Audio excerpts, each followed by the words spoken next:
Kau kena ada hobi, barulah hidup kau sihat. Ya, Nak ini lagi duit saya- banyak tapi tak ada hobi macam mana? Apatah lagi kau tak ada duit. Memang golfer lah.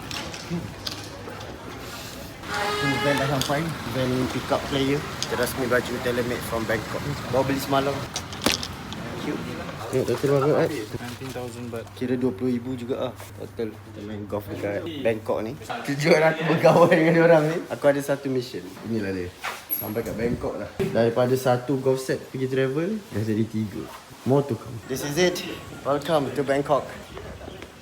Okay guys, so this is the first time aku rasmi watch aku yang masih belum dibuka. So kita rasmi dekat Bangkok. Kita main night golf. Kita tengoklah apa kejadian. Kau rasa apa? Baik ke siap? Baik atau sel? Bye. Apa aku percaya. Aku rasa bye. Okay. So macam ni lah kehidupan aku. Daily life. Majin. Lelek lah. Tak wajib. Malam nak modal ni. Modal apa malam? Tahu dia ajak aku gimana? Tak ada. Money management. Money management. Money management. Yang tak ngam ya asal baju sama. Engkau lah. Aku siap dulu. Ada je nak sama dengan aku. Budak sekolah dulu. Macam ni lah cara buat duit sambil melayan hobi kau. Kau kena ada hobi. Barulah hidup kau sihat. Ya, Nak ini lagi duit saya- banyak tapi tak ada hobi macam mana? Apatah lagi kau tak ada duit. Kau tak ada hobi. Terbalik. Kau tak ada duit tak ada hobi. Betul. Tapi Alamak. Sorry guys. Kecam dia, kecam dia. Maybe cara aku sampaikan tu kasar tapi fikir balik lah. Fikir balik lah. Entry pun sudah. Tee off sekejap lagi. Habis main sekejap lagi kita tengok macam mana saya tadi.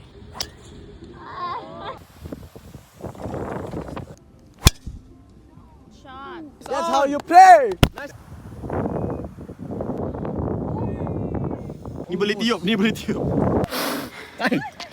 Nice one. Thank you.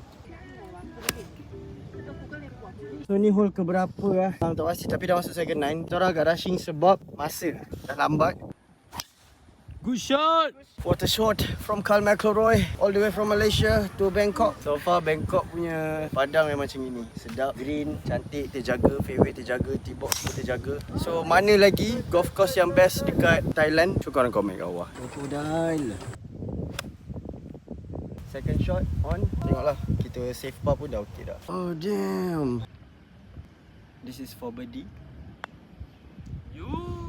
Finish it off. How you end with par.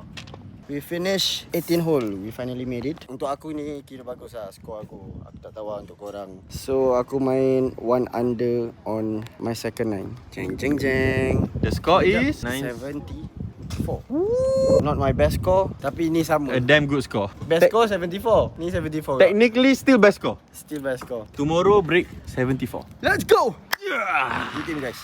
Guys, disebabkan beg aku putih, patut tak aku ambil shade cover ni? Saya tengok. Oh. Mari terus. Sekejap, ya. Nampak lawang kat terus. RM250.